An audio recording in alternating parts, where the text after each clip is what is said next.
Coming to grief. Keep an eye on this. Yeah, he was running ninth. First start in the Xfinity Series. You can just see he was a little high on the exit there of turn 4.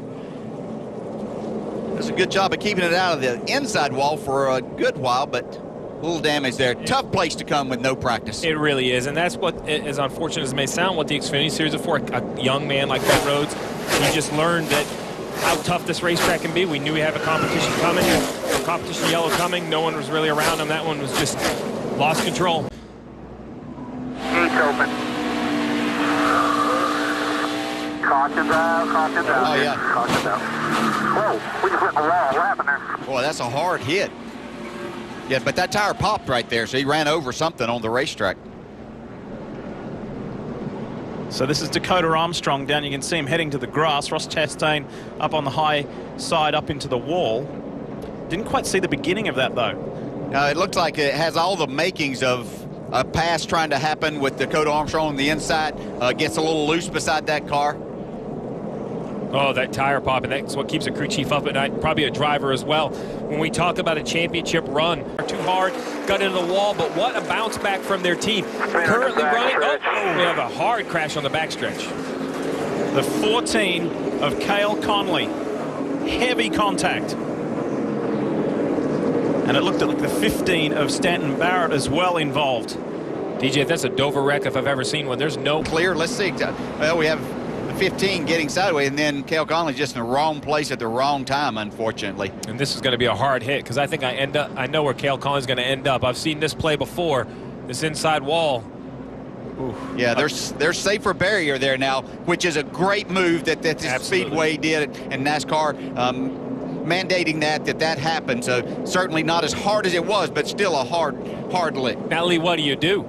You have enough fuel to keep running. Rain is right on the edge of us.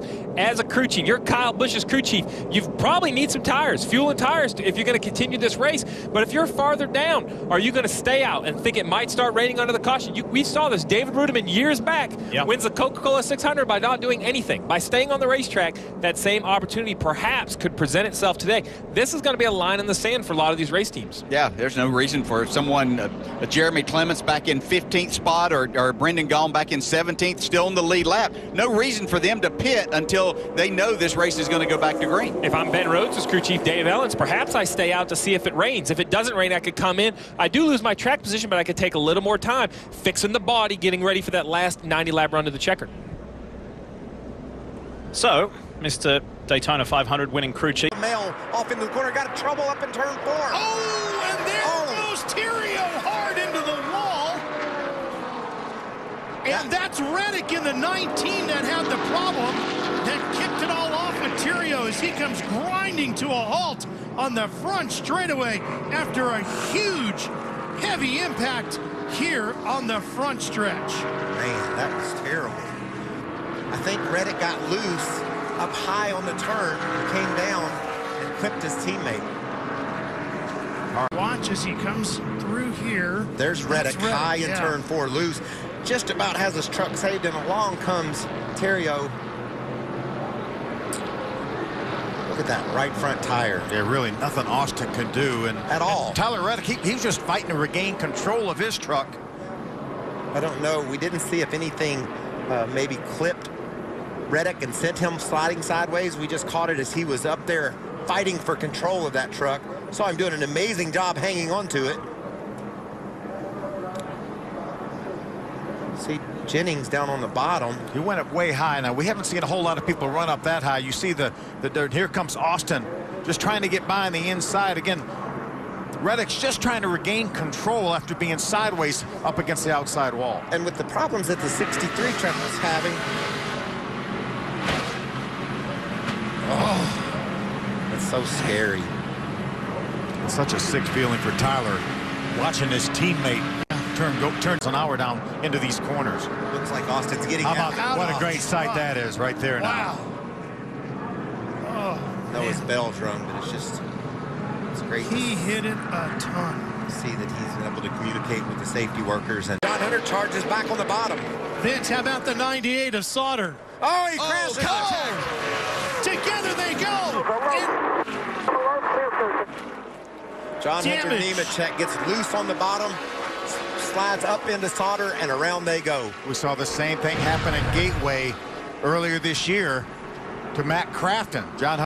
Well, it's pretty simple what happens. Sauter's up the hill.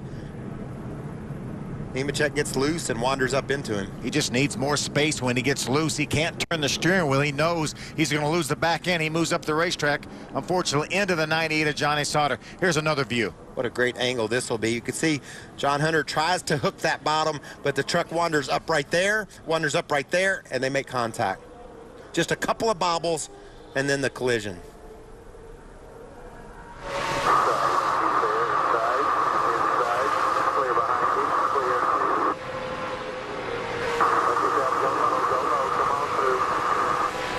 The bottom of the racetrack, Jeff. I'm telling my driver not to go there yet. Already the 23 into the wall. That's Jeb Burton. Jeb might not have made contact. It looked as though he was right up against the wall, but Burton brings out the first caution. Right in front of Martin Truex Jr. had to go to the tail of the field. Looks like the 23 of Jeff Burton, the 32 of Josh Wise just get into each other, getting into turn one. It ends up, the 23 does a great job not getting into the wall. Really, like you said, very little damage. So pit road is open. The competition caution again is going. If you're going to make pit road, you can't see pit road entries until you get to right here. So. Oh, and into the wall, the 23. Jeb Burton and the 23 into the wall. The caution will come out. Slow down. 23 and Burton already up against the wall. Yeah, it has all the makings of a right front tire. It's hard to say from this angle, though, what got him into the wall. But like Jeff had mentioned, late into a run here, that's when you start to see if you're going to have an issue. Normally you would see it almost to the fuel point. This really hurts is the 15, where he had Clint Boyer on pit road a few laps ago with a potential issue. Ended up being a losing pit road. See the 41 trying to gain ground up on the 19, getting into pit road, gets into the back of the 19. That's just a driver trying to push the issue, trying to be as close as you can. Plus, there was a little bit of oil down there. We heard Kurt Busch talking about from the Jeb Burton incident. So he got in there hot, couldn't get it. Fact that he is the race leader, and caution has come out for the 47. AJ Allmendinger. Yeah, Rick, I was watching the 47. He entered turn 3, attempted to come to pit road. There on pit road. Boyer, he will receive the free pass. This is AJ Allmendinger trying to get onto pit road, trying to slow it down.